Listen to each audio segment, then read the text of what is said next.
Do you know the big difference between must and must not? One shows a strong rule and other shows a strong restriction. Must. Must means you have to do it. It's required, necessary.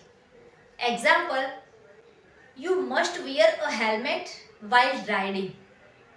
તમારે helmet પહેરવું જ જોઈએ. Must not. Must not means you are not allowed to do it.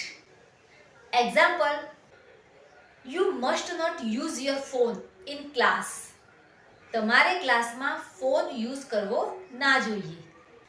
So friend, remember, must means do it. Must not means don't do it. Simple rule, strong English. Now you must remember this difference. Follow for easy English grammar power.